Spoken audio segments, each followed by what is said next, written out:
ফের জাতীয় সড়কে ভয়ঙ্কর পথ দুর্ঘটনা। নিয়ন্ত্রণ হারিয়ে জাতীয় সড়কের ওপর ভয়ঙ্কর পথ দুর্ঘটনায় গুরুতর জখম এক টিএসআর জওয়ান।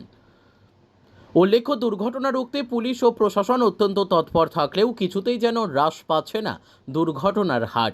গতকাল অর্থাৎ মঙ্গলবার একইভাবে রাত 10:30 নাগাদ উত্তর ত্রিপুরা জেলার ধর্মনগর মহকুমাধীন বাগবাসা থানার অন্তর্গত অসম আগরতলা জাতীয় সড়কের বাগবাসা নয়াগাংয়ের মধ্যবর্তী নির্জন স্থানে নিয়ন্ত্রণ হারিয়ে দুর্ঘটনার কবলে পড়ে বৃক্ষরাম রিয়াং বয়স 42 নামের এক টিএসআর জওয়ান।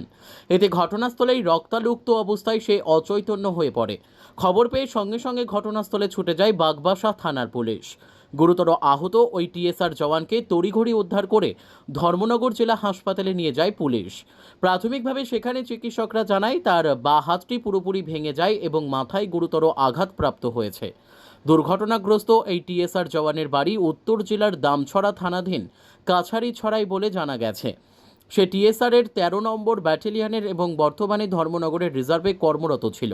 পুলিশ সূত্রে জানা গেছে সে তার TR01BN 1966 নম্বরের একটি নতুন স্কুটি নিয়ে ধর্মনগরের দিকে আসার সময় একাই নিয়ন্ত্রণ হারিয়ে দুর্ঘটনার কবলে পড়ে। তবে পুলিশি তদন্ত অব্যাহত রয়েছে। রাত 10:30 নাগাদ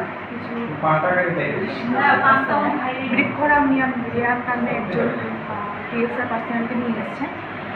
জানা যায় উনি নাকি মাথায় চোট পেয়েছেন, হাতে এবং পায়ে চোট পেয়েছেন এবং কোনো একটা গাড়ি ওনাকে তার দিকে চলে গেছে। উনি ভালো গুরুতরভাবেই আহত, মাথার আঘাতটা বেশ গুরুতর, পায়ে হাতটাও মনে হচ্ছে ভেঙেছে, তো ওনাকে ভর্তি রাখা হয়েছে এবং হয়তো বা পরবর্তী ট্রিটমেন্টের জন্য রেফার করা হবে। অ্যাক্সিডেন্টটা কোথায় হয়েছিল ম্যাডাম? যেটা ওনার কলিগরা বললেন যে থানার সামনেই হয়েছে। কোথায় ম্যাডাম? থানার সামনে বললেন, ওনারা যেটা বললেন। কোন থানা ম্যাডাম? থানার সামনে বলেছেন। এক্স্যাক্টলি ওনারা যারা এসছেন সাথে ওনারা খুব ভালো জানেন না। ওনার নাম ম্যাডাম? বৃক্ষরাম রিয়া। উনি কি ম্যাডাম টিএসআর-এর?